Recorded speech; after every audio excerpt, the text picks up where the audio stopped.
Kalikimaka is the thing to say on a bright Hawaiian Christmas day.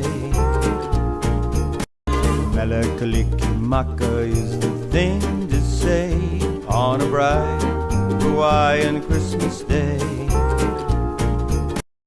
Mele Kalikimaka is the thing to say on a bright Hawaiian Christmas day. Mele Kalikimaka is the thing to say on a bright Hawaiian Christmas day. Mele Kalikimaka is the thing to say on a bright Hawaiian Christmas day.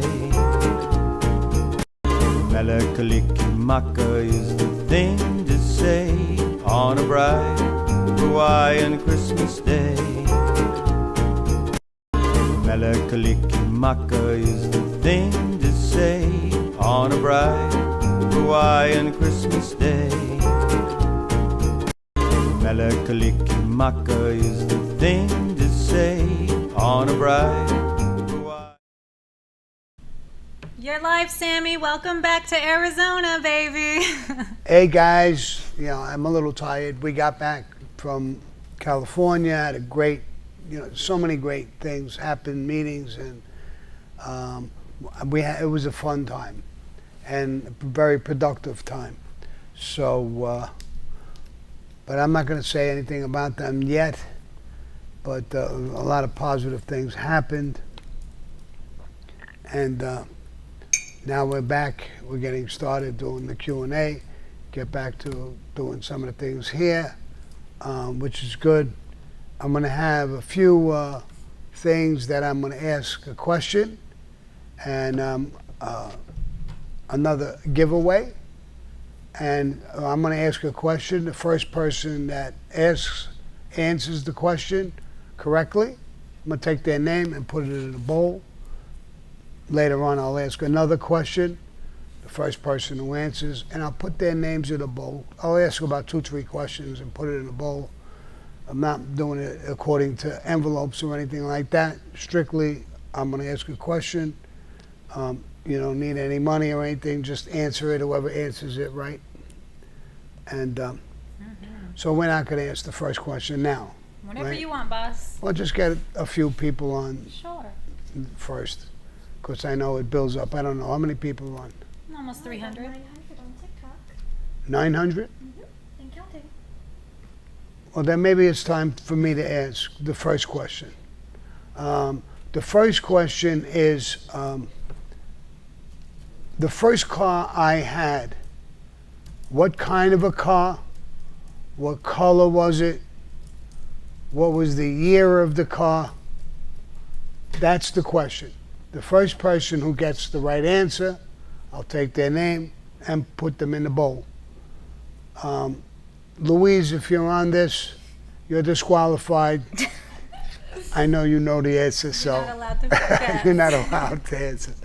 So, let's go to the questions now, and they can think about it and answer. And later on, I'm going to ask another question, and we'll just keep going with that. At the end, we'll see who won, and we'll have some fun with it. Okay, you ready? Yeah. All right, so let's start off with some shout outs. Shout out to Connie Gunn, Warden Hood's in the house. Hey, Warden. Hey, one. 48 Grizzly, Johnny D'Ambrosia, Chach and Musa, Wiz, Francisco Horna, Salvador Marley, Big Mex, Acting for Fun Lions. Hey, girl. Vinny the Wolf had a birthday. We may or may not have given him a birthday shout out, but if you can say happy birthday to him. Happy birthday, Vinny. And then Jules last week asked, or actually she didn't ask, she just said, hey, I did an article on you in high school. I just wanted to give you much love and respect. Thank you so much. How'd you make out with your article?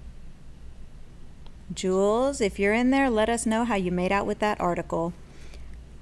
Let's jump into last week's questions, Sammy. Mark Clark asked, Sammy, each Italian mob affiliate all have uncanny storytelling abilities. Maybe you'll do an unscripted audiobook to your movie. It will have as many views as the movies will. So he was just commenting on you Okay. being able to do that. Gas Can Lip. Sammy, what was your favorite boxing combos in a street fight? I liked the double jab, fake the right hook to a straight right for a kiss goodnight. So what was yours? I don't know. I'm thinking now. You know, a guy gets in my space. I always loved. I got a very powerful left hook, and I loved. Because my left hook is followed with my whole body is into the shot. It's a very powerful shot, and if I stun him or hurt him, my next shot is an overhand right. And if he's not down by that time, I take the gun out and shoot him. All right. Pizza Dave. Hey, Sammy. Who was the most feared guy in the Bath Beach, Bensonhurst, Graves, and neighborhood? Geez, there was a tough, no question about it. Feared, respected. I actually got along with him very, very well. Some people, you know, knock him, call him a serial killer. I don't think it was those things. He was very dangerous, very tough, but he was a sweetheart to get along with. I got along with him great. I'm the guy who gave him an off when he was going to get pinched. There's that whole story. I'm not going to get into the whole story. And I was with him for a little while in prison as well. So that first name is, I would say, Tommy Karate. If not, if he's not the first, he's right up there. Okay, we have J.B. Weld. Do you ever think that Louis Melito playing the fence before Paul went away was him just being shrewd? I appreciate any insight. Do I think it was shrewd? No. It's not a shrewd move. You're betraying your friends in a way. That's never shrewd. Some people could say that's shrewd. I think it's a bad move. It backfired on him. And it usually backfires sooner or later when it comes out and they find out that, you know, you're a shrewdy pie and it don't work out in the long run. No, I don't think it's shrewd. Okay, this is just a comment. Ryan Brown just wanted to say, always love your Monday Lives, Sammy and team. Jason Sharp asks, can Sammy tell the story about the father and the son, who the father wanted to give his son a gun, but the son wanted a watch?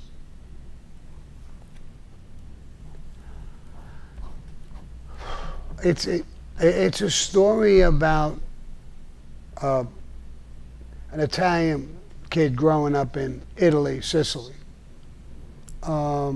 When in Sicily, you could see it in the movies and everything, they're always carrying a sawed-off shotgun with a little belt on it over their shoulder and a pea cap. And it's a sign of manhood. So this guy's son, his name was Giuseppe. And Giuseppe graduated high school, and the father called him in, and he said, Giuseppe, me and your mother are so proud of you. Today, you not only graduated, you're a man. Go in the closet, we gave you a gift. And he went in the closet, and there it was, the shotgun with the belt and the hat. And he came out, oh, Papa, Papa, what a beautiful thing. He said, yes, there's a box of shells in the drawer. Go in the woods and shoot the trees, shoot birds. Learn the feel of it. You're always going to carry this thing all the time, no matter where you go or what you do. It's very important to us. It's a sign of manhood. So Joseph went out, took the shells, he went out into the woods, he was shooting the shotgun, and he saw his friend, Billy. And he said, Billy, look what my father and my mother bought me, a beautiful shotgun, the belt, the hat. what did your mother and father buy you? He says, the sun was out. He said, this beautiful 14-karat gold watch with all diamonds in the face. The sun was shining on it. Joseph was a little bit of a shrewd kid.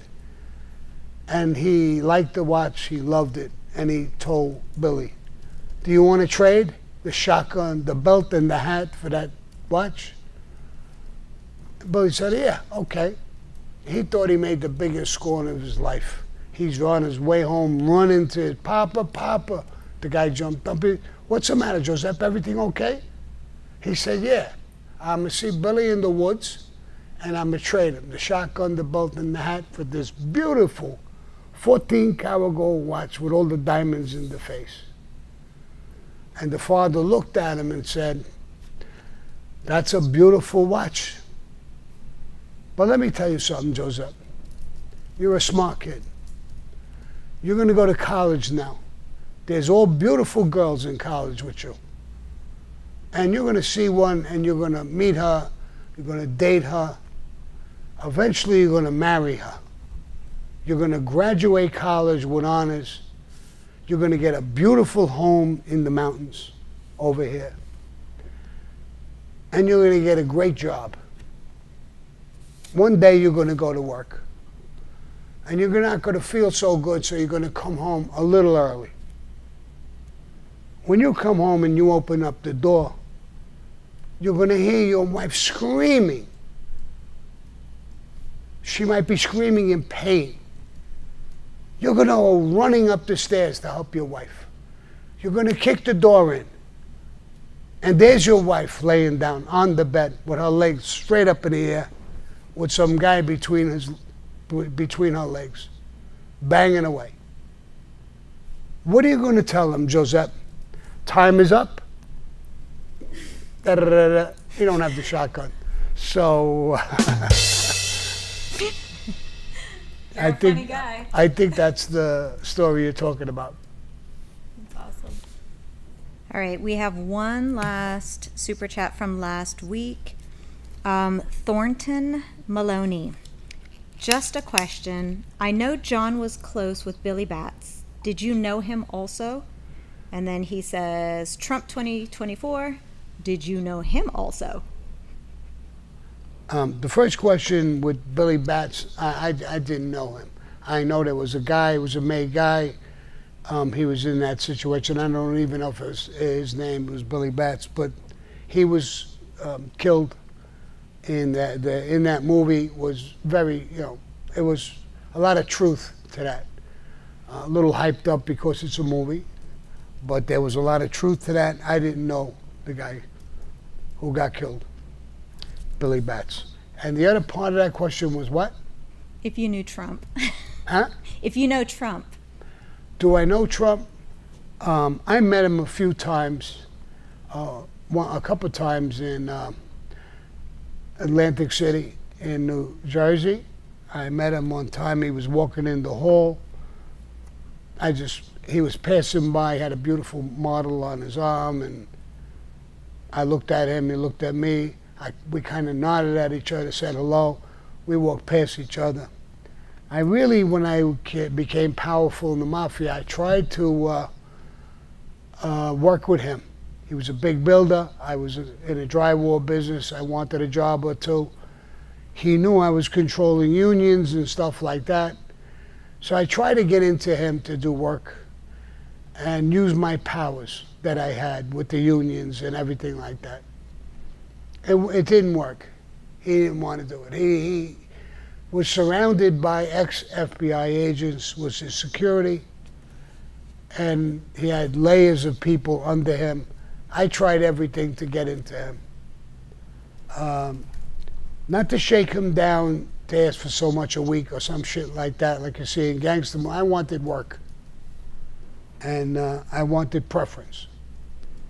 But he wouldn't bite. My friends had told me, Sammy, let's just go to fuck up his office. And I said, all the guys around him are ex-FBI. We're going to go up there, we'll threaten him, and we'll be in cuffs in 5 minutes and we'll be in jail.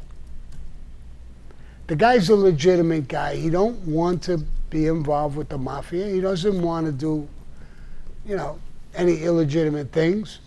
So fuck him, leave him alone. Let's go on to other people. We've been working with other people. Let's just keep doing that. So I looked at Trump as a guy who was a big builder, big name. I tried to get into him a little bit, but I couldn't. I don't know of anybody who did.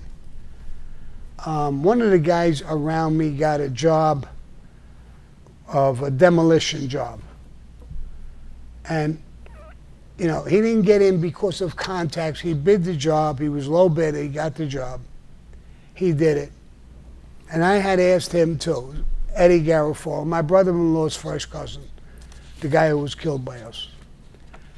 And I talked to him about talking to Trump. And he said, Sammy, I can't even get near him. I talked to the guys, the foremans and the people who are on his staff. I don't have any communication directly with him. But if I could drop a dime and maybe a whisper to somebody, see if it works. So I said, no, leave it alone. Leave it alone. I went to Bobby Sasso, who was running 282, the unions. That's the guys who have the gate around the projects. So I had asked Bobby, I said, listen, drop a line, nothing big, no threats, no nothing like that, but see if I could get some work through him. But it never panned out. He just wouldn't bite. And it wasn't just with me. Mafia guys just couldn't get to him, from what I understood. I don't know of anybody who did, but I don't know. And I know now I have a shirt with me and him as convicted felons running for president and vice president. I do sympathize with him. I believe every black and Hispanic guy in the fucking country knows what it is, and Italian guy, knows what it is to be screwed by the government. And we know that he got screwed. So I think we're sympathetic to him in what he got. I liked the way he ran the country, where the country was at under him, whether you like him personally or not. I don't really care about those things. I care about what was the country like under him. The borders were closed. There were so many good things, taxes. It seems the oil was coming in from Canada to the United States, the pipelines. He did a lot of good things for the country. And now, 3.5 years later, it's a nightmare. I mean, I hear so many stories. I watched the debate while I was in California. And when Biden said that the border's, it's good, we're taking care of it, I wondered why Trump didn't answer him and say, it's going good. It's wide open and people are coming in. We do know, we all know, China is doing fentanyl, sending it through Mexico, through the cartels. And we know we're losing 100,000 kids, if not more, a year, or even more. We know that. Is that doing good? If I was Trump, that's what I would have told him. Do you call that doing good? And I do know that if Trump was the president, this border would have been closed. That wouldn't have been happened. And there's 100,000 kids. Now those kids are boys and girls of every race, nationality, whatever country they're coming from. It's unacceptable. So anyway, I don't want to get political with this thing too much, but that's my relationship with Trump. I'm supportive of him. I would love for him to come back. I don't know him. I have no connection that it would help me in any way. But I think it would help the country in an overall way. I know there's still certain areas, black and Hispanic, that are in trouble financially, tough, bad neighborhoods, a lot of crime. We're sending 40, 50, 60 billion dollars to Ukraine to fuck with Russia. I don't get it. Those neighborhoods don't have to be ghettos or whatever you want to call it. And we can get rid of some of that crime. That money spent in this country would be a big, beautiful thing. And I believe Trump would do that. Maybe not, but I believe he would. So that's what makes me like him a lot more. When I think of all of those things, that's what I want. Now, it may not help me personally, but if it helps my kids, my grandchildren, my friends, families, and so many people send me messages of horror stories I get about their kids and fentanyl and deaths. It's just, I can't help but talk about it a little bit. But, they were talking about while they were in the debate, so many different things. I mean, I heard Biden say something. I don't like him, but I actually felt sorry for him. It was pathetic. I can't stomach his wife. This is your husband. You got to see it. You're rooting him on. You're putting him on stage to belittle him.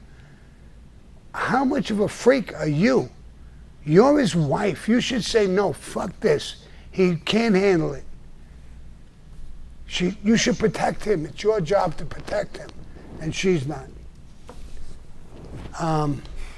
So let me get out of this before I start getting more and more into politics. I don't want to get into politics today. I wasn't. Lily just growled at me. And so I think it's time for me to get out of the politics area and get into some other questions. Actually, that was it for my questions from last week. I'm going to turn the mic over to Anna, but I just want to get some quick shout outs from inside the chat, if you don't mind. Quick shout out to Jay Marie, Jason Hodges, Danny Murphy, Xavier James, Elgato, Ryan Brown, Aaron Brannon, Sean McPeak, Age Capone, Gas Can Lip, Draven5682, Nick Tyrone, Jordan CD, who's tuning in from Jamaica. Hey guys, shout out to you, and the mic's over to Anna.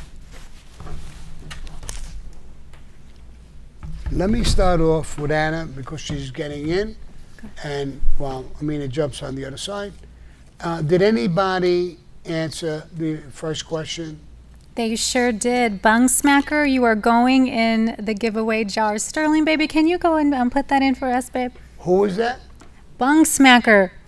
Bone Smack. He got the Bung, car bung, with with the color and all that stuff? Oh, yeah. You want to tell them what it is, Sammy? What your first car was? Yeah, my car was a 1963 Chevy Impala Super Sport convertible. It was white with a black top, the convertible part, and black interior. I loved that car. It was my baby. It was my first car. It's the stabbing wagon. No, on TikTok, that's correct. All right. I'm going to jump right in, Sammy. Rangav in the super chats. Hey, Sammy, why didn't Tato propose Old Man Peruta when he proposed you and Charlie Boy? Peruta wasn't ready to be made at that time. That's Tato's decision because he's the boss there. But when it was my decision, Peruta deserved it. I waited a little too long. He should have been made earlier. But when he got sick and he was going to die, I asked John for permission to make him. I want him to die as a friend of ours, a May guy. He loved it. He wanted that, and I gave it to him. So I think at the time, I don't question Tato's decisions on who he's going to make or what he's going to do.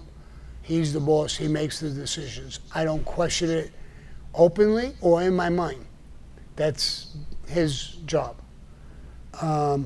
I trust everything he did. I mean, I don't even know why 1 year after I was made, there was guys who were made and the books were closed for 20 years. And we had a Christmas party, and he took all the made guys in the room, and he says, I never had an acting captain, but I'm going to propose an acting captain tonight. I'm going to make him. And he raised his glass. We all raised our glass, and he said, my acting captain is Sammy the Bull. His son got made with me, too. It shocked me. There was a lot of guys who could have been a captain, acting captain before me who were made. His son, but it's his decision. It's his job. I don't question it. I was a little surprised, but I didn't question it. I loved it, actually. It was an honor for him to trust me that way. If he's in jail or he's sick or he's not around, all the made guys in our crew are allowed to come to me as an acting captain, and I could help them with their problems. If I can't, I refer it back to Toto myself, because I'm always going to have some sort of close contact with him. And then it goes around to other people in the family, goes up to the boss, and then it goes to other families eventually. So it's his decision. Just like when I became a captain, or the conseiller, or the underboss, those were my decisions on what to do and how to do it. Some of the decisions, I talked with John and tried to not do some of them, but it's his decision. He's the boss, is the boss, is the boss.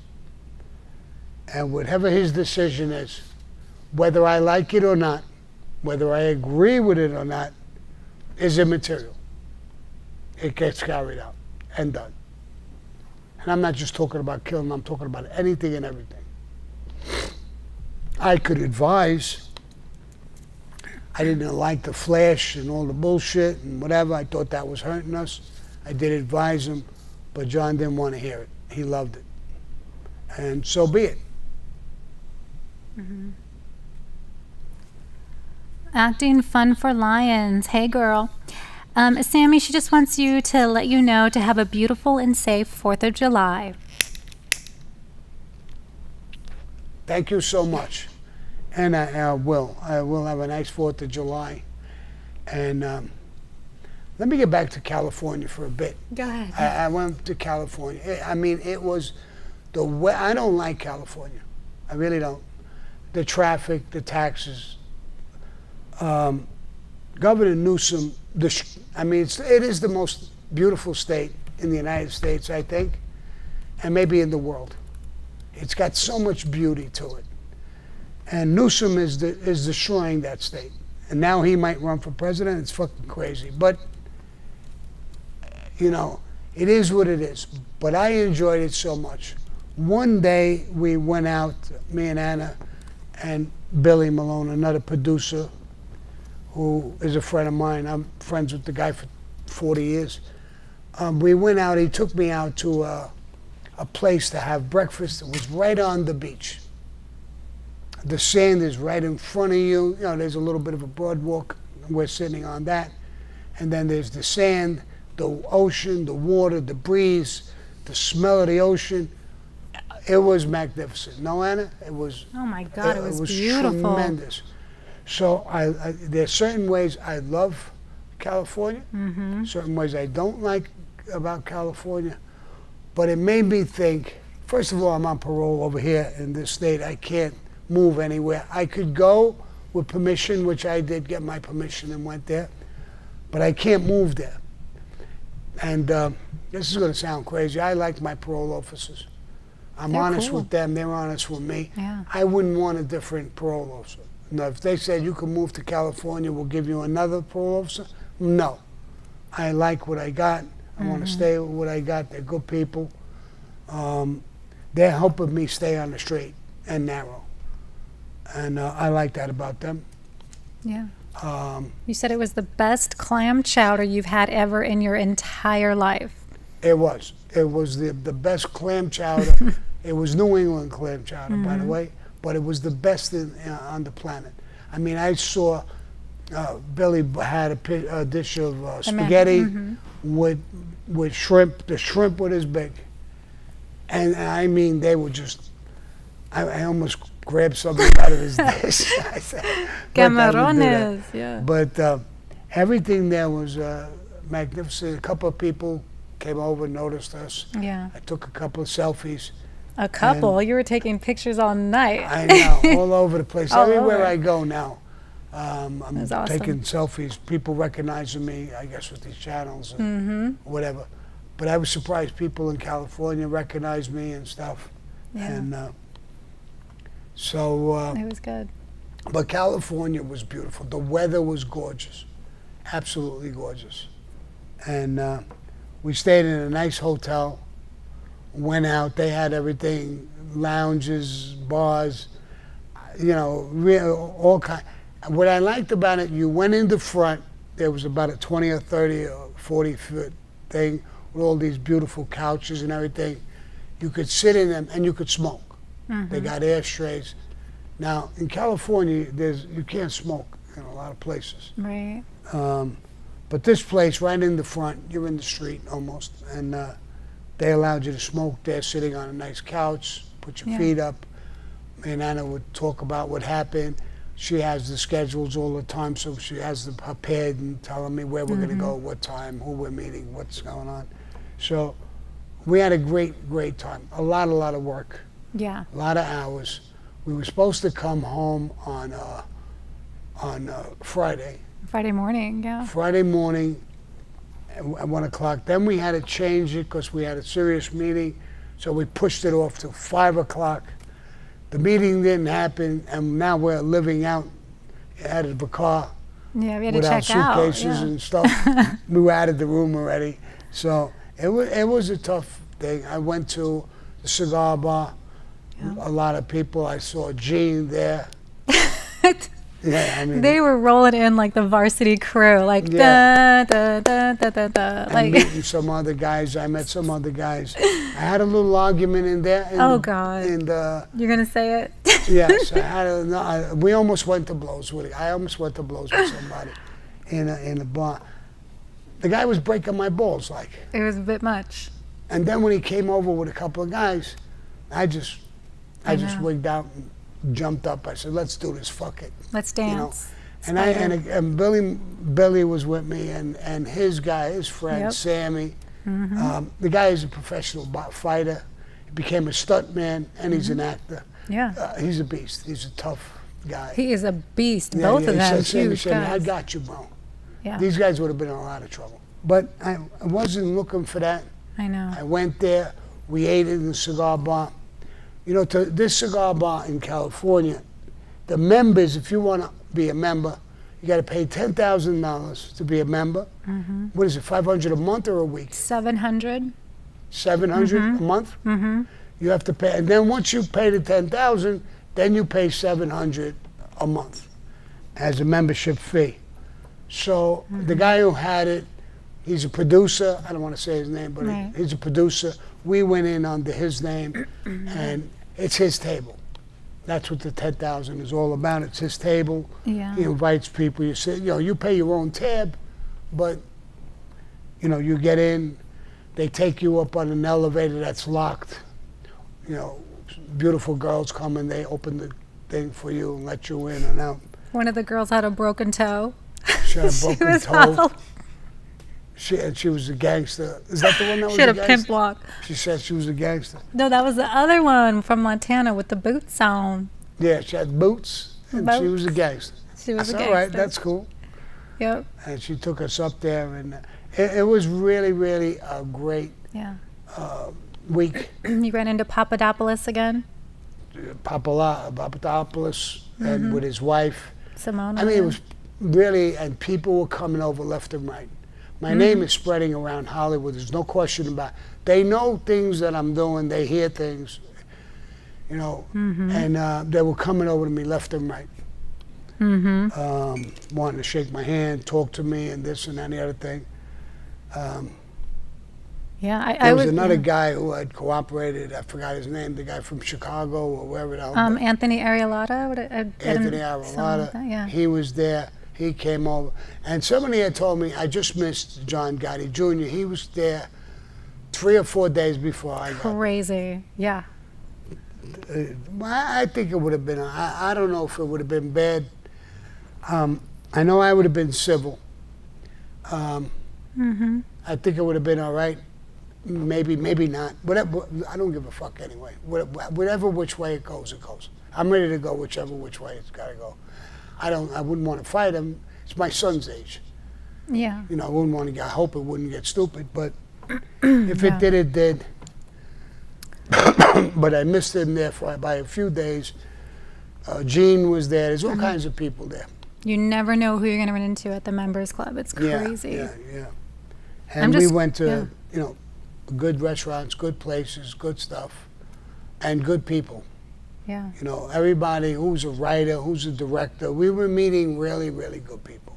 Yeah. So it was Great beautiful stories. thing. Yeah. With the defense attorney, one of the biggest in LA. Yeah, one of Oh the my biggest gosh. defense lawyers Yeah.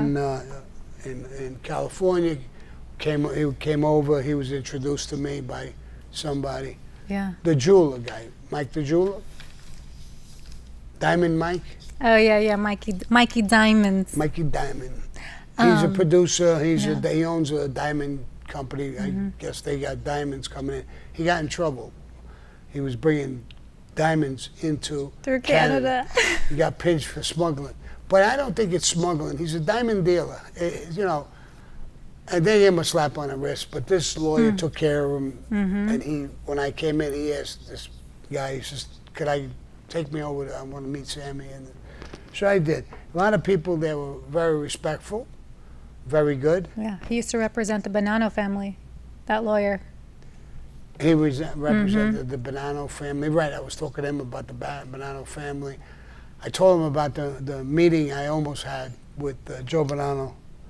And he knew about their son.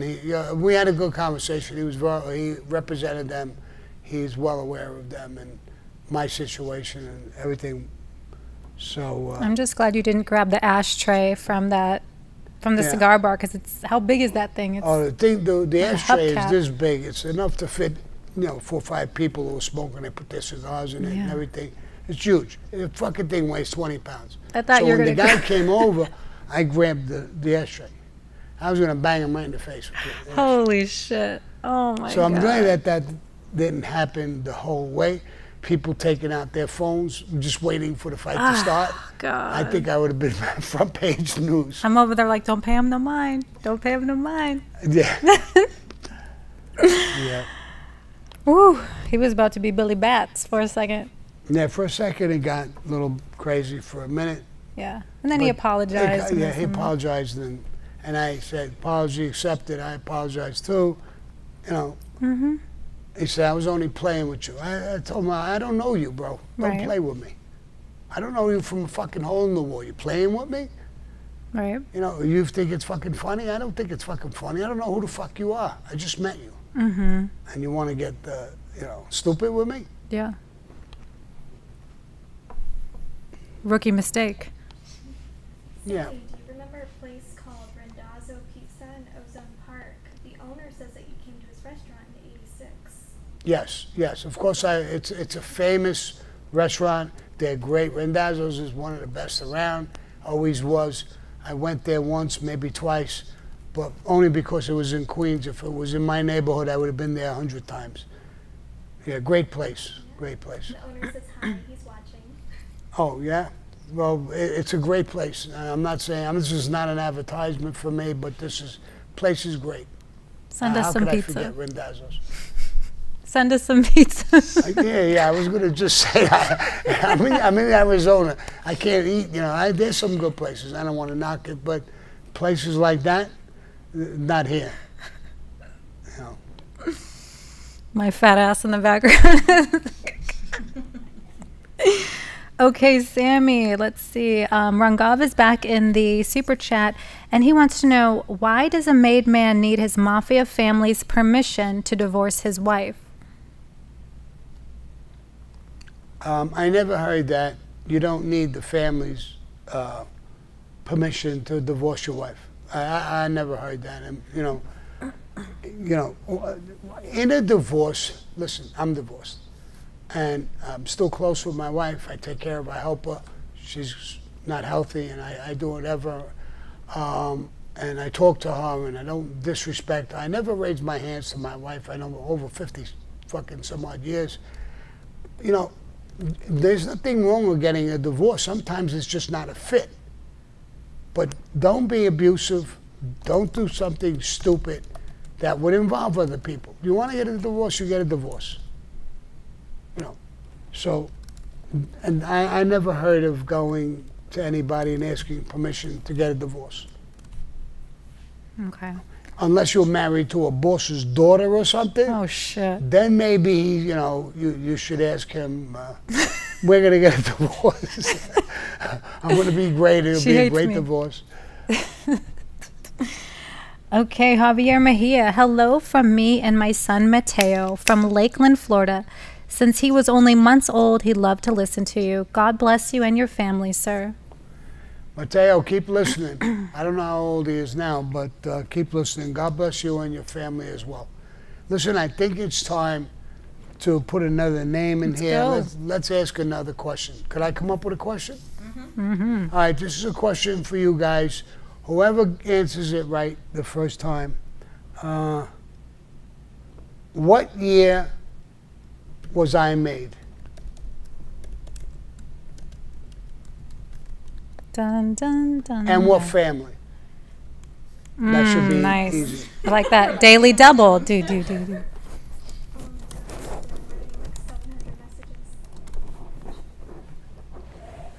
Come on, TikTokers. You guys are. Oh, we got one right, hold on, they're flying like crazy. And the family, guys. Nope, close but no cigar. You guys got one right, and then. Nope. 70 messages. Yeah, you guys are getting like half of it right. Does We got anybody one. come out We with got the right one. number? I might have to write some down. You guys, we got one. Should we announce the answer then?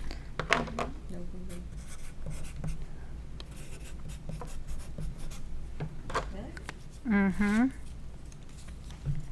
Sterling, grab one from TikTok, and here's the one from YouTube whenever you're ready to put it in the jar. Well, let's, and then I'll give the answer myself. For you guys who didn't know. You got the names? She's going to grab one more from TikTok. All right. So you got one from TikTok, and then I got a message. Could I see Sterling? That was her. Just passed by. You saw her. What do you think? Nice. Chat is flying, Sammy. You know, a lot of them have one part of it right, but the second part. Do we know? All right. So we got the names. We don't know I don't know who the names are. We'll do that after. Okay. Now, should I say the date and time and whatever? Yes. All right. I was made in 1976, and I'd be in the Gambino family under Toto Arello, and I was made an acting captain, Toto's acting captain in 77. Rangav. All right, so we You have got a it. couple more people. I'll ask one more question a little later, Mm-hmm. and we'll see what happens with that. Can you tell your people to please press like and subscribe and all about your July and Christmas sale? Without a doubt. Listen, while you're there, if you like what we're doing, and you guys, I know you love it because you're here every week with us, so press like and press subscribe. It's Christmas in July sale coming up. 50% off of cards and art, my artwork, and 30% off on signed pictures and baseballs. And for the best offer, I want to hear an offer. Who wants to date Sterling? And what's your offer? And there'll be armed guards with you, so Yeah, we'd have to kill remember, somebody. Yeah. it's a date. No, I'm not doing that. Depends on where the date is. Ooh. Yeah, depends on where the date is. Where are you taking our princess? No, you're not taking our princess, nobody. She belongs to us over there. Oh my gosh. Let's Even see. see, I'm joking with that question. Lily just growled at me. That's my fucking She Sterling. nipped her toe. Okay, Lil. I get it. Let's see, Sammy Raghav again in the super chat. How did the mob look at guys talking to the press? Was it as bad as cooperating? It depends on what you say, but you got to remember our oath was it's a secret society and a brotherhood. You can't say the word mafia. You can't talk about the mafia. You can't, if you have a rank, if you're a maid guy or you're a captain or you're a boss or whatever it is, you can't do that. Now, I saw a video just the other day. Joe Colombo went into an interview. Not the press, he was talking to one guy. And the guy in the interview told him, I was shocked to see this, by the way, but he said, well, if I could ask you what you do for a living. And Joe Colombo said, of course. I was a real estate salesman and I owned a percentage of a funeral parlor. The audience laughed. Now, he right away corrected it. He said, listen, I didn't say that to be funny. It's a business. He never said anything about the mafia or he was part of the mafia or that even a mafia exists. So that, something like that is very mild. There's nothing 100% wrong with that. But going on, let's say social media, like I'm doing, if you didn't cooperate, you're breaking the oath of omerta. And it's not recognized. Now, there's some people who are doing that.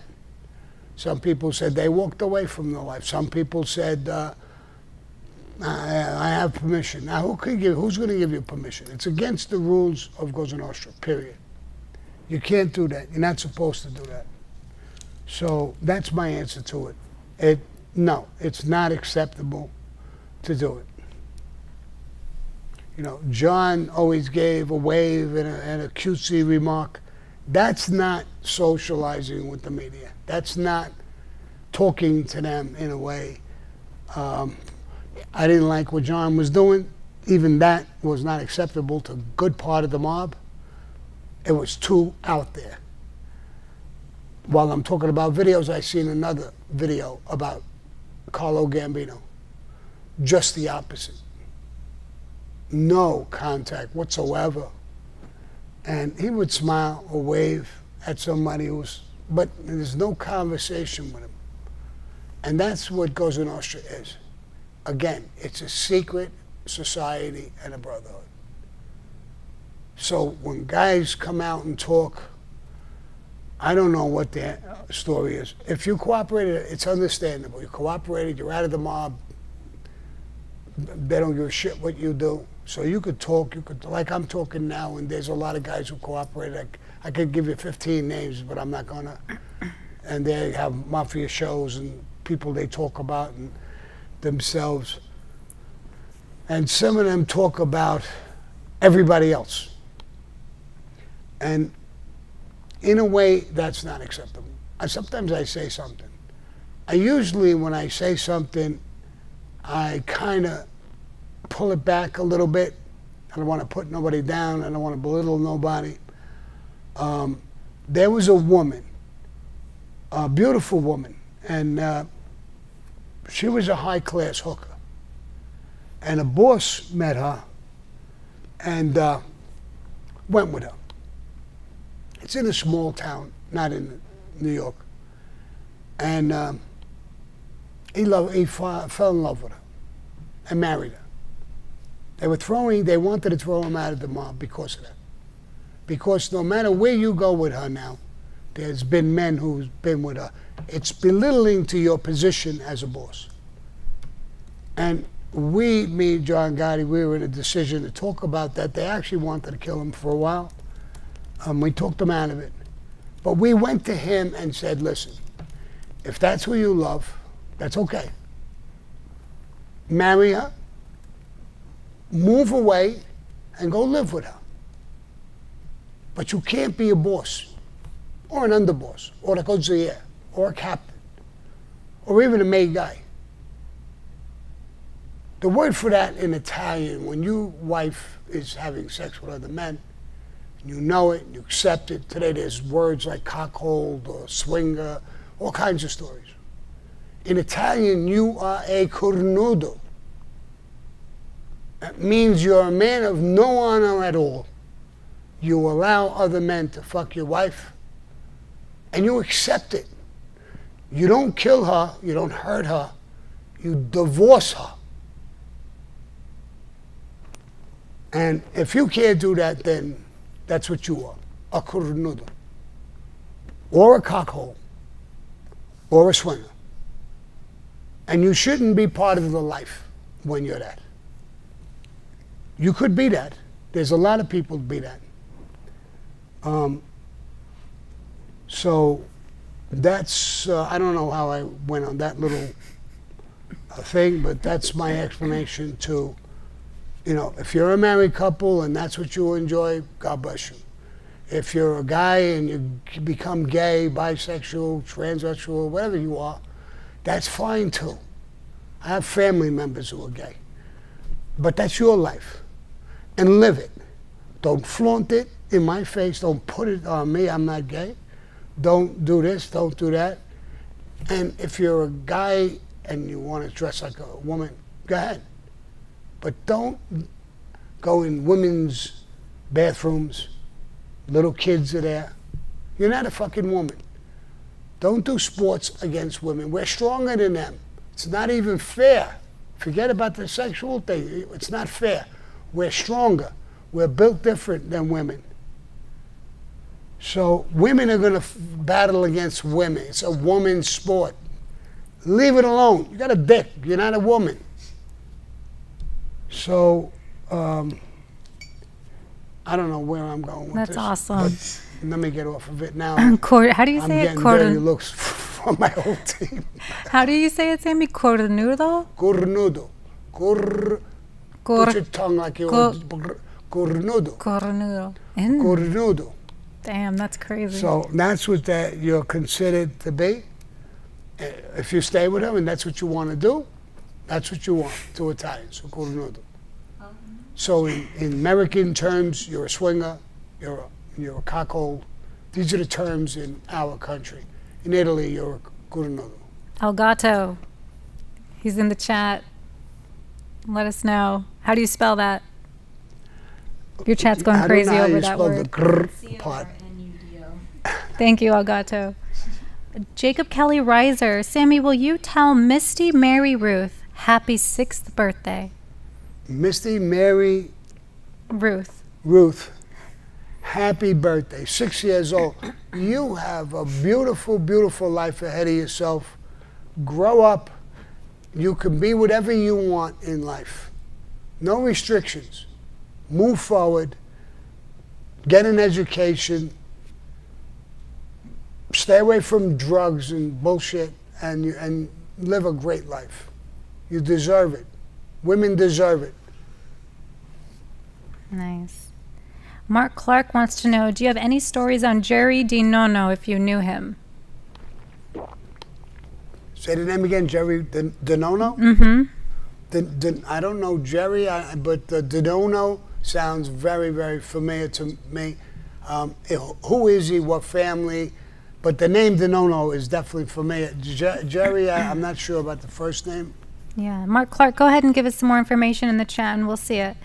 And boss, what's the best decision you ever made in your life? The best decision I made?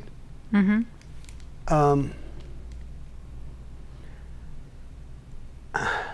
That's a hell of a question. I think leaving the life has to be up there. I don't like the way I left. I cooperated as a cooperated rat, whatever you want to call it. I'm not happy about that. But look at it now that it's a good decision. Look around me. You guys look around me. Look at Sterling. Look at Anna. Look at Amina. Look at Lily. Look at how many people I'm affecting their lives in a positive way and doing good things. Beyond them, I got my daughter, my son, my ex-wife, people like that. I have friends who go back 30, 40, 50 years, and I'm still friends with them. I'm still talking with them. I probably wouldn't if I was in prison or I was still under life. So that has to be, for those reasons, it has to be one of the best.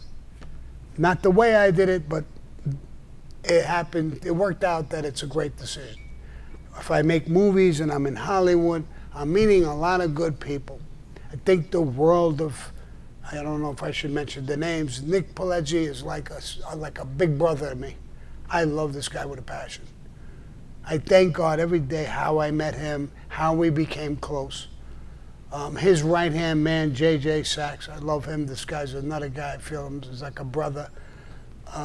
Aaron Kaplan, Terry Winter. I really did. You couldn't. Terry Winter's wife. There was a party. She stunned me. She's a good person. You know, I'm involved with really great people. There's somebody else we're just talking about, but I'm not supposed to say his name yet. And so there's armies of them around me, and that my life is hooked with in one way or another. And so I'm enjoying my life. If there's anything about being retired, I'm not the type of guy who's going to sit with a rocking chair somewhere or do anything like that. Just like I said in the cigar bar, I was ready to fight at 79. I must be out of my mind, but I was ready to go. And I enjoy what I'm doing, how I'm living, and the people that are around me. Some of my old friends, after 40, 50 years, Louise, and so many others. I could start with names. I don't want to, but you know, it's a pleasure just to talk to them. And then I think back and say, well, at one point, how bad could I have been when people are still in touch with me 40 years later? People saying I killed my partners. Well, Joey Madonia was my partners in Ace Partitions, the drywall company, and he sent a letter to me. I'm so proud of having the warden of the ADX Supermax, Warden Hood. Mm-hmm. The time I spent in his prison, I got to like him and respect him, and I think vice versa. And we did a show together. You can see that, and he's a great guy. And I'm flattered by some of the people that I'm dealing with. There's the other guy. He was the one of the guys on the border.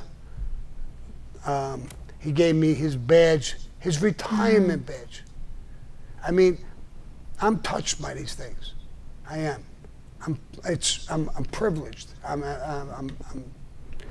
touched by these things. Betty Ann, she came down. We met. We talked. She's a beautiful person, and I could go on and on and on this place. Elgato and so many people that I'm really happy at where I'm at right now. So I look at the decision of walking away from the life, coming into a whole nother field. I was never in Hollywood. I am now. And all the people I'm dealing with, it is such a pleasure. And it's an honor to you talk about Nick Pileggi and some of these people, Terry Winter, they're legends.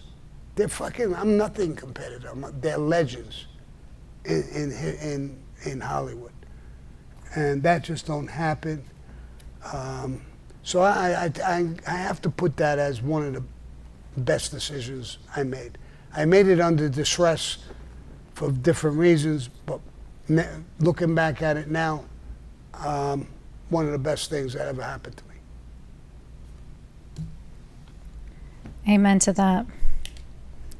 Pizza Dave wants to know, hey Sammy, did you hustle fireworks back in the day? Brooklyn had a great 4th of July. Oh, Brooklyn was amazing. Yes, we had 4th of Julys. I had a 4th of July when I lived in Staten Island. We were right off the highway. The shrubs on the highway caught fire. Fire engines came down. We were shooting stuff there that really explode in the highways there. cars were pulling off the highway, getting out, watching the fireworks in front of my house. So we did that. Everybody did that. Anthony Spiro was he became the because we had a family. He was on Bath Avenue. We had pigeons. He was a great guy. I knew him. He was much older than me. I knew him as a kid growing up. Always a great guy. He put on a display, food, all kinds of beverages, and the 4th of July. Cops didn't bother us back then with all this stuff. They knew it was for fun. Everybody enjoyed it. They left it alone. I think they enjoyed it themselves. And it was a good day. I think crime went all the way down. Everybody's emotions and feelings were up.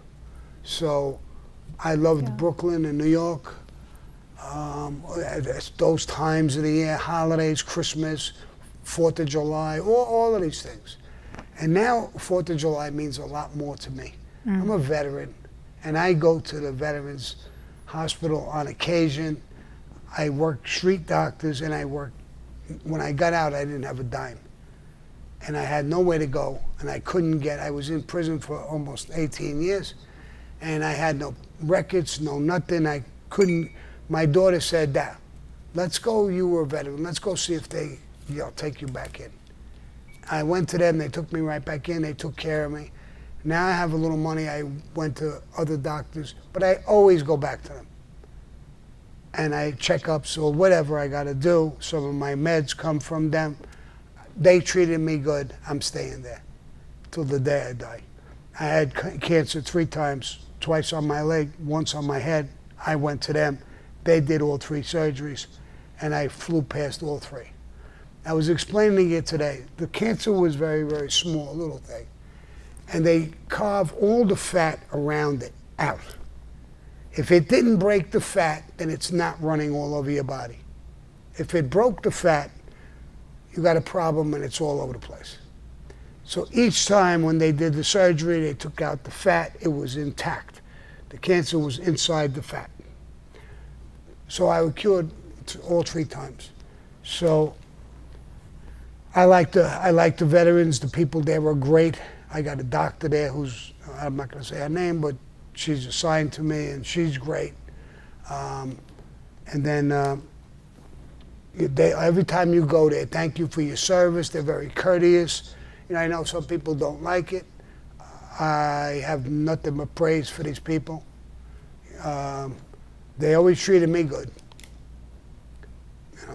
So I stay there. Gascan Lip in the super chat. Well-known people created introspective quotes that will go on for eternity. From Al Capone, Joe DiMaggio, General Patton. Have you ever thought about creating life quotes for America to appreciate? You know what I'm doing? Aside from quotes, you could take quotes from me, I guess. Some people can. I'm beyond thinking about putting out a quote. I want to leave what I did. These movies, everything I'm doing now, that'll be part of my legacy. And I want it to be right. When I'm talking to people in Hollywood, I would like to get as much truth as possible. I know Hollywood sticks their nose in things. I want as much truth as possible. I told them, they asked me a question, a guy we just took on, and he said, "What would you not want?" I said, what I don't want to lie. I was part of good things, bad things, and ugly things. I want the whole the truth out there as much as possible. I don't want to, use people's names that it would hurt them. Or if a woman was a little loosey-goosey, let's call her, and now she's an older woman and she has grandchildren, I don't need to put her name in for some spicy film bullshit. Leave her alone. She has grandchildren. Why should grandchildren come to her? Grandma, you were a hooker? You were a hoe? Or you were this or that? I'm not into that. I'm not into none of that bullshit. But everything else, that's what I want. And the guy agreed with me, he loved it. Because that's what Nick Pileggi is. He's a guy who does movies and stuff. He likes truth. He likes to make a movie with truth in it. And my whole team is like that. So I don't have a problem with it. Right now they're talking with people, FBI, DEA, New York State organized crime, NYPD cops, people who knew me and I haven't talked to for 40 years. I get a call, they're talking to me. Who? FBI? Who's talking to you about me? No, you people you're working with in Hollywood. So I love it. Go ahead, do it. Talk to those people. Let them tell the truth. So, and that's why I can't wait for this. This will be my legacy, all of this stuff. So that's better than a quote. And I think that I'll probably, in a strange way, I'll go down in history equivalent to a Lucky Luciano, Carlo Gambino, and so on and so forth. Listen, I've done things that are incredible. I kind of think of some of the things I did now, and I said to myself, what were you, fucking crazy? The Johnny Keys was one of them. It was a hit that was impossible, a mission impossible. I don't know, I was a schmuck, a young nothing. And I drove Tato to Paul's house. I wound up getting this contract that nobody could do. The whole 5 families in New York and a good part of Philadelphia could not kill this Johnny Keys. I'm not going to get into depth for this because I do have people who are going to do this story. And I wound up with this contract. I remember clearly my guys, Louis Melito and them, they said, how the fuck are we going to do this, bro? He's surrounded by 20, 30 guys. It's impossible. So let's just tell them we're working on it. We can't do it. We'll be no different than everybody else. I thought about it and thought about it and thought about it. And I said, I don't know why. I really don't know why, but I can't do that, bro. I got to do this, or I got to die trying. And I literally pulled off the impossible. And that hit, this story is gold. It's going to be told. Mm-hmm. I was in 3 mafia wars. The Castellano hit, I literally laid it out. I ran it. I plotted it. I ran it. I was part of it in every way. And that hit is probably one of the biggest and most notorious hits that's ever been done in the history of the mafia. You know, one of the people talking, one of the new guys in my show, and said, you know what I like about you and your story? I said, what? He said,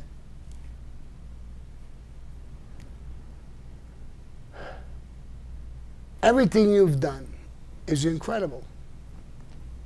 And you get sucked into things besides.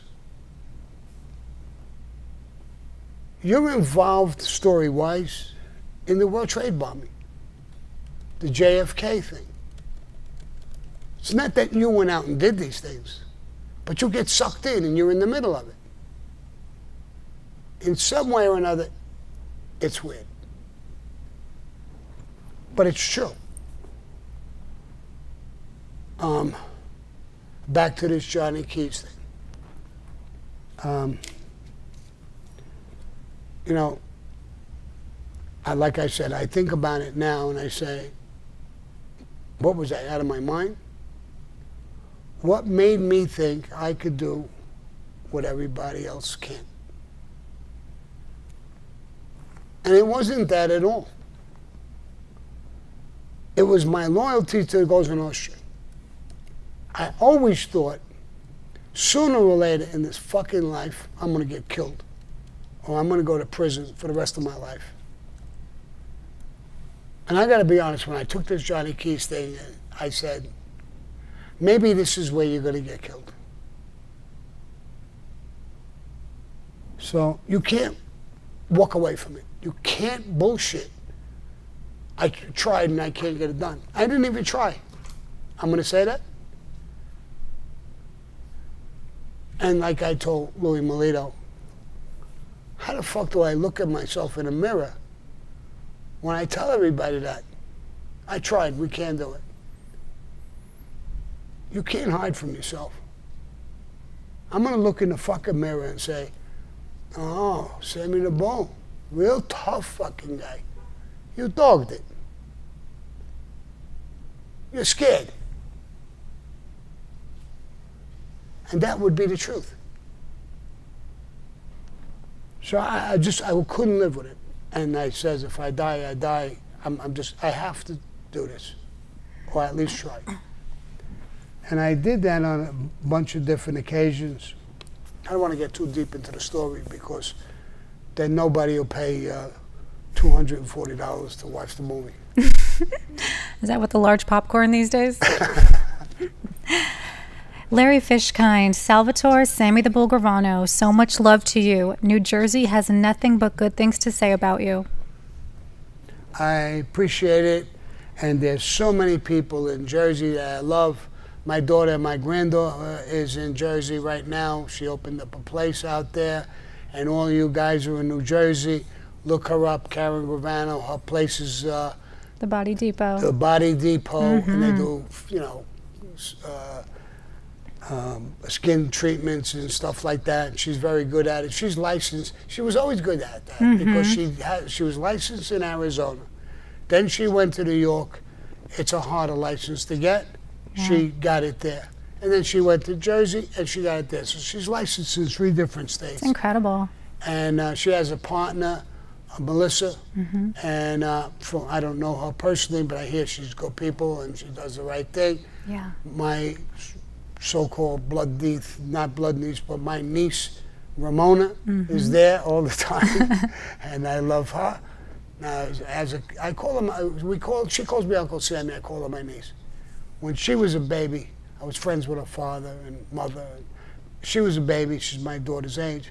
They would come in the house and play with each other, run around on the things, and I've always been close with her. And she's like my niece. Even stronger. Sometimes it's even stronger. Yeah. Sometimes your relationship with blood and sometimes somebody, somebody just proves something to you over and over and over again. And they're not your daughter, your sister, your cousin, but they're there. They become just as important, if not more important, especially to me. I'm almost like that with Sterling. Not yet, kiddo. She's smiling. She's gorgeous. She's great. And I mean it too. She's like got a sour puss on. She's bad at something. I don't know what it is. She's Maybe concentrating on the TikTok. She never has a. Oh, you're talking about Amina? Oh yeah. I'm just kidding. Jaskby wants to let you know that I still maintain that the Our Thing podcast series is the greatest ever made on YouTube. I hope they don't water down the film and series. I agree with you. It came up with James Carroll, was a director on that. He's a great director. We had fun doing it. Took us a couple of years. We were together. And it wasn't just doing it because he came here. He wasn't living here. We would go to dinner at night, hang out, have a couple of drinks. So it was more than just sitting down and doing it. I got a special bond with him. When I do the history of the Mafia, I would love for him to come back in. Right now he's busy. He's been on a set, or I would have started it already. I hope he comes in. If not, I got another guy, Jeff, who's a good friend of mine and was, when I first got out, a little bit after I got out, we hooked up with Mark Wahlberg and Archie Gibbs. I didn't hear from them in a couple of years. I just heard from Archie Gibbs again, and he heard I'm do the history of the Mafia, and he said, Sammy, I would love to do that with you. And this is getting back to my life today. Look what's happening. Archie Gibbs is the heavyweight. Great guy. Mark Wahlberg is the best. When I went down there and I first met him, I was a little nervous. Maybe he was a little nervous, maybe because of my reputation, but I was nervous. He's a heavyweight. And I met with him. He was great. Shorts, sneakers, t-shirt, and talked real good. And I had my permission from my parole officer. And he said, Sammy, could I do a thing with you, a selfie with you? I said, yeah. He said, I'm going to talk in it. Okay, what do you want to say? He took the thing, the microphone, and he said, not to me, he said, Sammy's here, he's working, he's doing good things, honest things, we have blah, blah, blah, and gives him a whole speech. He's giving my parole officer a message of how I'm working and what I'm doing and stuff like that. That's a good guy.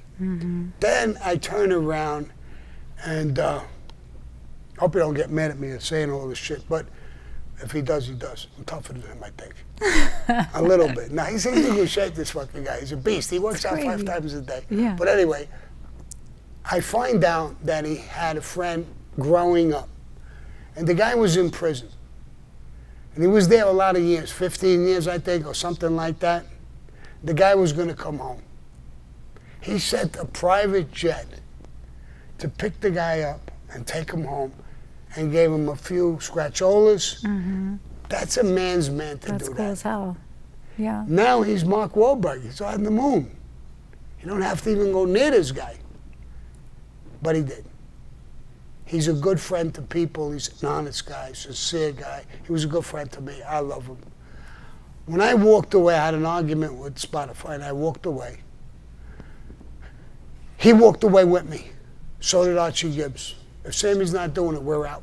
And Mark Wahlberg says, don't use my name. So they're good people.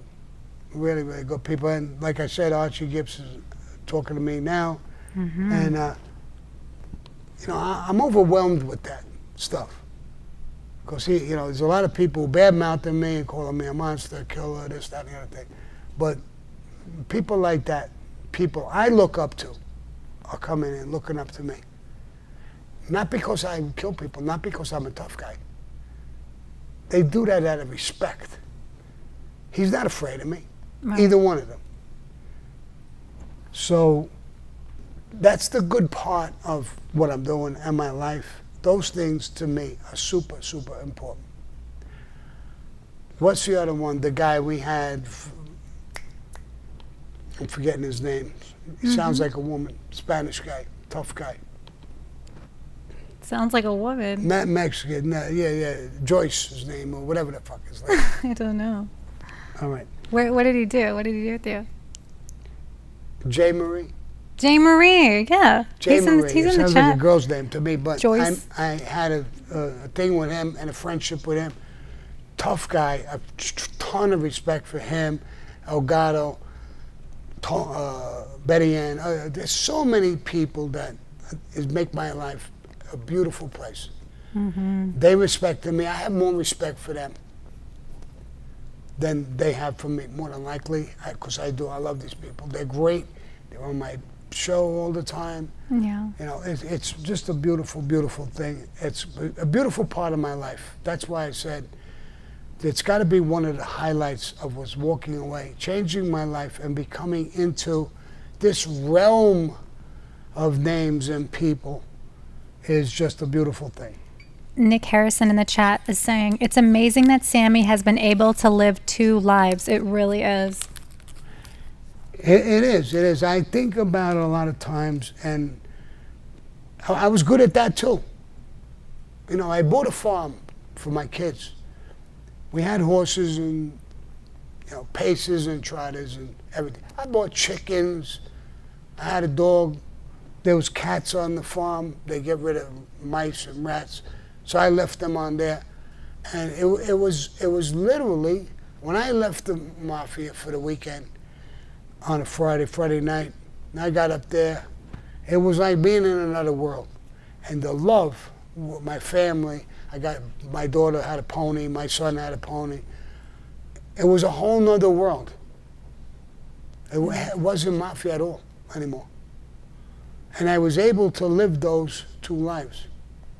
And sometimes I wonder how I did it. Like I said, me and my wife are divorced a very long time. And I understand a lot of divorces are rough. It's hard for me to give advice on those things because I don't know what that is. She don't know what it is. She deserves a medal for being married to me, and the things that I did and the shit she went through, you know, she deserves a medal. And she don't deserve no more credit cards and shit like that. Yes, she does.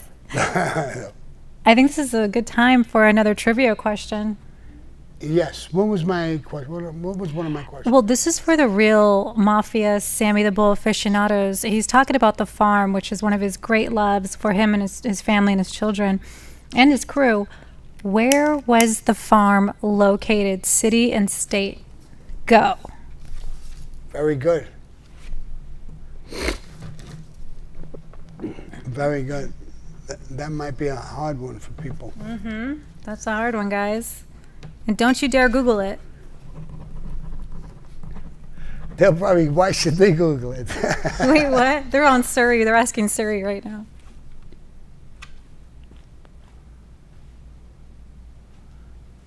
Come on, where's my TikTok? There's no. Who got it? Oh, Janet in PA, girl.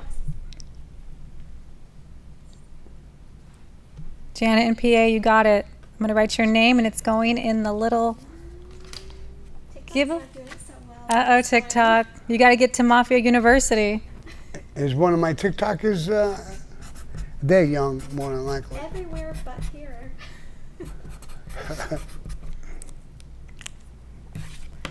Maybe TikTok gets a different question. Please, New York. No. No. No. Right, Staten Island. It's a farm. How many acres was it, Sammy? 30 acres. 30 acres, guys. It's not in Queens. No. Yeah. These answers. Janet said she even knows the address. Oh. You want a job, Ma? Is that the one who won? Yep. Yeah. All right, Janet. So now, should I say it? Hold on. I think we're waiting for TikTok.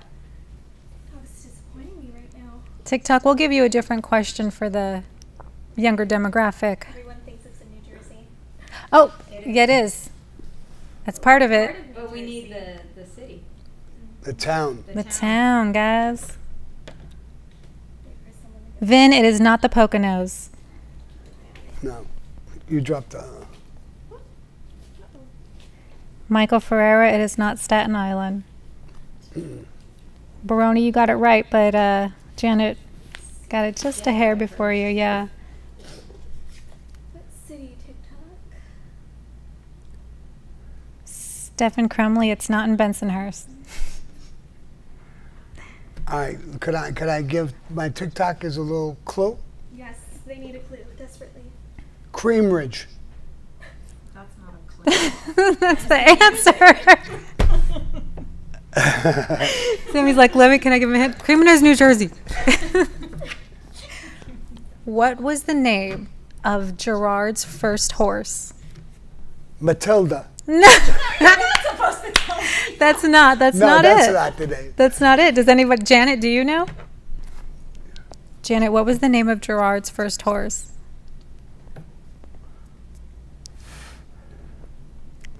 Okay, while they're in the chat. Vianis Melissa wanted to drop an envelope for you, Sam, in the super chat, and Anthony as well, saying, "Yo, Sammy."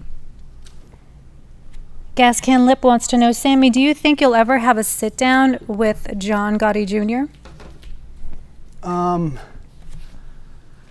I doubt it. You know, listen, I cooperated against his father. His father hurt himself. He knows a lot of this stuff. But it is his father, and I guess it might become personal. I'm not afraid of him. I don't want to, I want to have... I loved John Gotti. Whatever happened between him and me, that's our fucking business. Not my son's business, not his son's business. even though his son was in the life. Mine wasn't. But I would expect he'll be angry. And I'm not putting on a show to show people. I mean, you know, I'm not against it. It depends on his attitude and whatever. I mean, I saw his son have a fight with Floyd Mayweather, and at the end, they shouldn't listen. Floyd Mayweather won the decision. He's a great fighter. You didn't lose to a punk. You lost to a great fighter. You should have just accepted that instead of come running in the ring to fucking fight and do all that bullshit. So that scares me a little bit. Now, if it was my son, I would have went over to Floyd Mayweather, shook his hand. Listen, you're one of the best fighters ever. You never even lost. You know, and giving my son a shot in the ring with you, I would want to shake your hand. Not be mad that you won. I would want to shake your hand. I don't know. When they did that, it said certain racial bullshit. I thought it was very weak. Not the thing to do. Not just because of people don't like it, but that's not what you were bred to be. I don't think John Gotti would have liked you doing that, your father. So I look at things maybe in a different way. Maybe I'm in a different age bracket. But I think back even when I was young, I still got fucking fire in me. I could be 80, 90, 100. I think I'm going to die with that fire in me.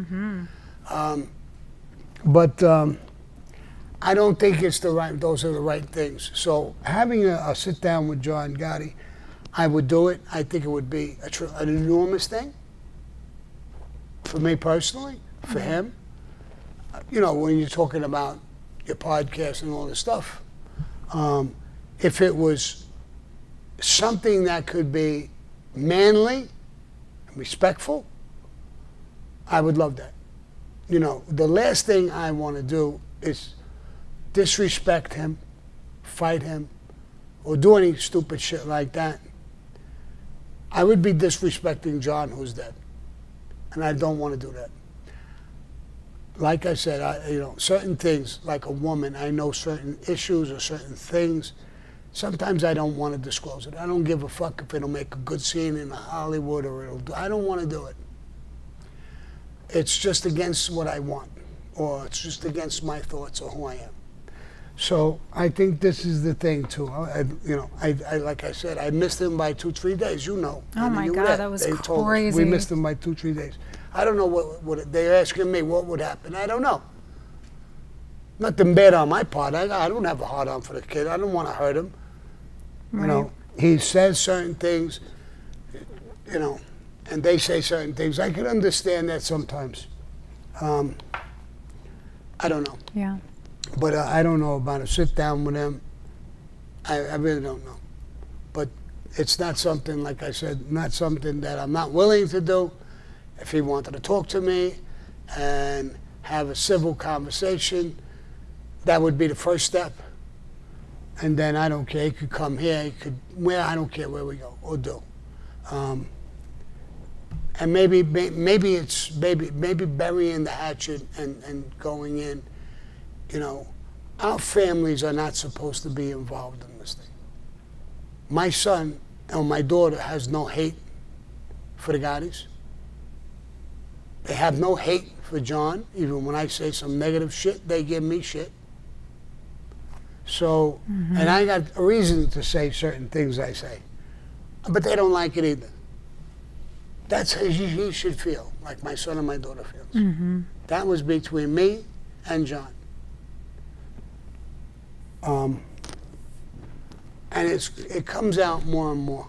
And I'm not trying to label him, you know, and Anna, you could prove this better than anybody else. I'm going to make a statement that's crazy.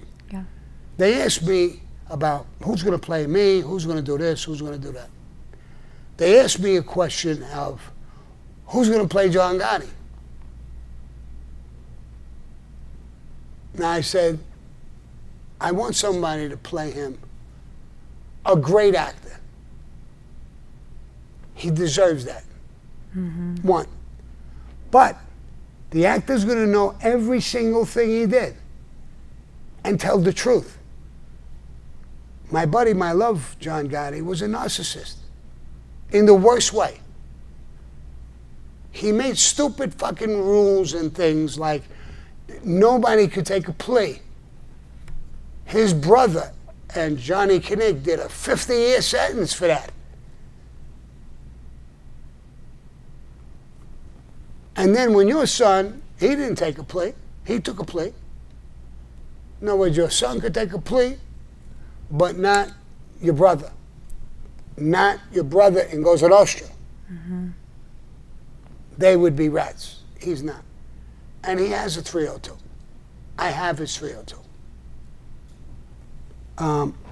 So don't talk to me like that's what I would be afraid of. I don't want to bring out what I have with him. Mm-hmm. I don't want to. He cooperated, and he knows it.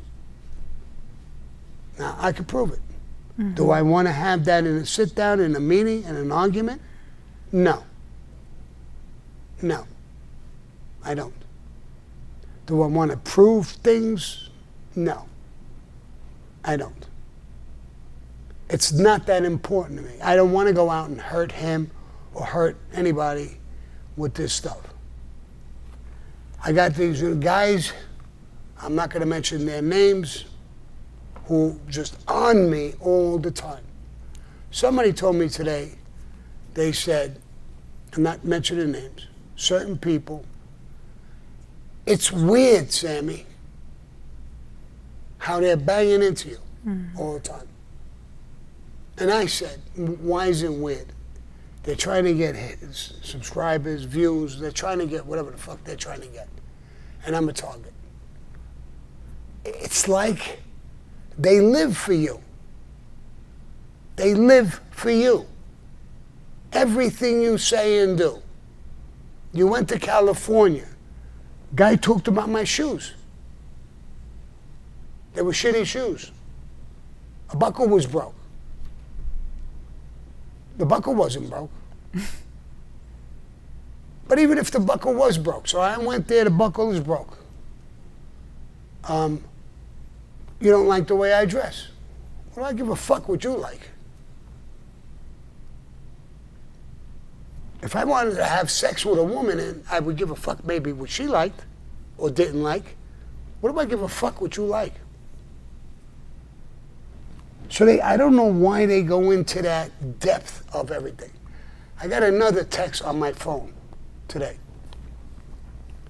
A guy told me, I am surprised you threatened the guy and his wife and kid. And we know who we're talking about. I think we all know. And I said, and he said, Tato and Shorty are probably rolling in their grave that they made you and whatever. I said, listen, I said to the guy that I'm going to come over your fucking house with cannolis and wine, cannoli cake, and talk to you in front of your wife and kids. Just like you came here and tried to talk to me, my son slapped you. This is not him, but this is his partner that I'm talking to. So I told this guy, do you take, if I say I'm going to come over your house with cannoli cake and wine, you take that as a threat? And my guys, Tato and them, should be ashamed of me because I threatened the wife and the kids? Well, then you're a fucking moron. I don't threaten people when I killed. I come and kill you. I'm not going to tell you I'm going to kill you. I don't threaten you. That's an imbecile would do that. Well, I'm saying I'm going to come over with cake and wine and everything. I want to try to straighten him out. Get off my fucking back. And put his wife and his kid involved. What you're doing. Not with me, but with other people. You're maybe putting your family at risk. That's what I would tell him. It's not a threat. And if you think of that when you're going to tell me who's rolling, that you have a little experience in the street. You're a fucking moron. I'm not going to answer you on my phone, but I'm answering you now. You're a moron. That's it. You take that as a threat? How is that a threat? I'm telling you, I'm going to come over with fucking cannoli cake, wine, and then with your wife and your kids, and I'm going to talk to you. That's a threat? Wow. I don't know what the fuck is running through this guy's mind. That's a threat. What if I turned around and told him, I'll blow your fucking brains out? Now that's a fucking threat. Not that I'm coming over with cake. All right, let me get off because now I just pumped this guy's video and they'll be, I pumped them up. So yeah. Amina gave me this. I'm not sure if she wants me to shut up or she wants me to kill him. That's hilarious. So, but I just wanted to answer that question because he said, Tata would be embarrassed. Tata wouldn't be embarrassed to me. No way, no how. When I cooperated, he died years later. He never went against me. And there's people around. And he said, a year or two before he died, John betrayed him, and he betrayed John. He understood it. So he wouldn't be. Anything I've ever done in my fucking life, my Tato would be proud of. That's right. And anything he done is his life, I would be proud of. So when you guys, then there's very few when I say you guys. I don't mean a lot of guys, because you guys on my stations are great, good people. But you other small group of fucking jerk-offs, if that's the only way that you can make money is to try and knock me or Michael Franchise, because he has a big following, or even knock his father, I had this, and that's why, she's right when she went like this. She's right. I'll tell you why. I'm done with that. I don't want to be bothered with it no more. They could call me anything they want to call me. I heard a thing a long time ago. Some woman is good looking, she's hot, and she fucks around a lot. Another woman would say, you're a whore, you're a slut. She turned around with a smile and said, you can call me what you want, but your husband, he just calls me. So that's like right up in your ass, bro. And that I'm gonna live to that. The woman who did that, I'm gonna do the same thing. You can call me whatever you want, bro. And you're not a pimple on my ass, never were, never will be. And all you can live on is lies and fake stuff. One of these guys, there was a picture of John Gotti. The news media had this picture. And he was standing behind John. And all you saw was his eyes. I just want to give you an example.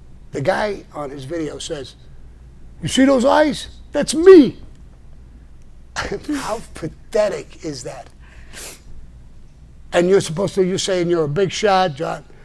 How pathetic these people are. And thank God, it's a very, very small part of social media and the genre with the mob. I've done some stuff just recently.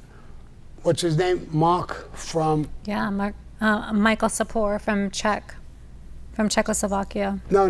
Which one? Mark in California just now. Oh, yeah, Soft White Underbelly. Mark Ladia, absolutely. I just did a thing with him. He loved it, want me back and do another 2 or 3. So I'm dealing with people like you, and he's got 5.5 million subscribers. Mm-hmm. So you guys, you're disgrace, you're nothing, bro. Why don't you grow up? If you have that much feeling towards the mob, stop disgracing it. Act like a man. Tell your story, whatever it may be. But all you seem to know is how to call people rats or put them down or what I'm wearing, my shoes. What do you give a fuck about my shoes? It's mind-boggling to me. But I'm talking to you guys. Yeah. You know who you are. Grow up. You think you're going to become famous because of that? Nobody's going to touch you with a fucking 10-foot pole. And the people who watch you, I don't know how they watch you. You're a nothing. You always were a nothing. You always will be a nothing. And you're trying to build yourself up to something you're not. And that's the worst thing.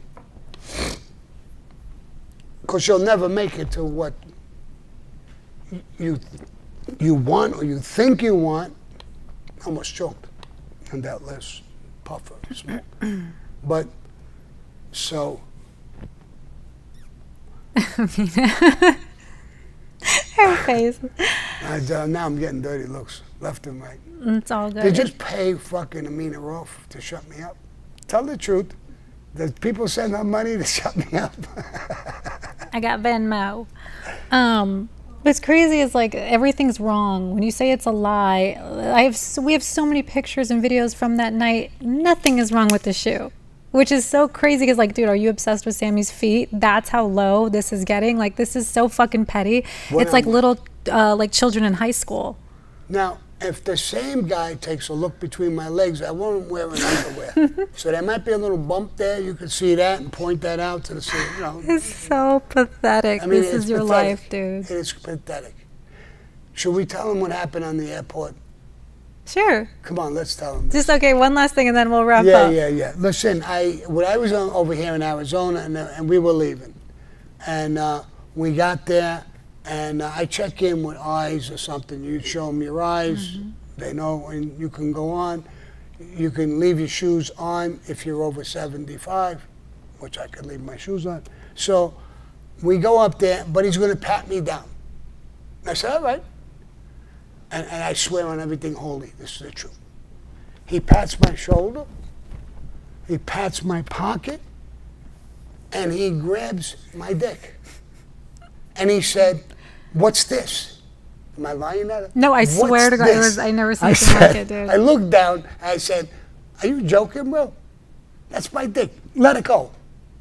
And he really didn't realize it, the guy. And then he just put his hands off. He looked fucking white. He turned fucking white.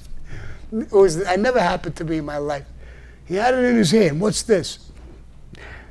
Let it go, bro. It's my dick. I'm like, oh, here we go. I was like, it's always an adventure traveling with Sammy. It never happened to me in my life. I thought it was fucking hysterical. He said that he wasn't used to the Italian sausage. Maybe that's it. The papinskas. He thought I was smuggling Italian sausage across the borders or something. I don't know. Oh my God. But well, we'll end on this one, Sammy. Zach in the super chat. Sammy's stories are so intense. I listen to them at the gym. The only hits on my playlist begin with the words commission and Plaza Suite. thank you, Jack. And so I guess it's time, because if I don't give up this time, I'm going to have something thrown at me. Put that down, Amina. Put Probably that down. M&Ms. And let me threaten you. If you don't put that down, I'm going to get you cheesecake and a glass of milk or whatever you want. Golden Girls style. Is that a threat? Yeah, all right. All right, guys, I'm going to go. Listen, adios to all my users. When I expand this, I'm going to bring you in. So. Wait, are we doing the trivia pool? Oh, yes, I forgot all about it. How many people are in there? Sterling, can you help him, babe? Just a few. Here's our beautiful Sterling, you guys. Now, do we have to say their names and all? Just pull one and say the name. Yeah. Yeah. 5. 5. Yes. All right. So, all right. Listen, they put up with me today. Take the whole 5 out. Oh. Read their names. They all won. Oh, that's nice, Sammy. My TikTok is everybody. Take all the names Everybody won. Everybody's going to get what we said we were going to get. Wait. How much did we say we're going to get? No, say all the names and they're all going to get the prize. We have, is it Rahav? Mm-hmm. Rahav. Woo! Rahav. We have Josh Marshall from TikTok. Josh Murphy from TikTok. Marshall. Yeah. We have Bung Smacker. Bone Smacker. Bung He's smack. probably related to the guy at the airport. Probably. Bone Smacker. All right, bro. We have Mrs. Claus. Mrs. Claus. Santa's wife. And we have Janet and PA. Janet and PA. That's it? All right. Listen, all of you guys, send Amina your address and all that stuff, and I'm going to sign it and send it out to you guys. So every one of you are a winner. You put up with my bullshit sitting here for a while. So you all won. And the next one, we're going to do a prize. I think it'll be a car. What kind of car? A Hot Wheel. They're probably hot over that. She jumped right in. What kind of car? I'm gonna hit the test drive it first. All right, guys. So everybody knows who won. Get in touch. Your name was mentioned. Get in touch with Amina and give her your address and everything, how to mail it. We'll mail it to you. I'll sign it, mail it to you. Guys, I love you guys again. So adios, motherfuckers.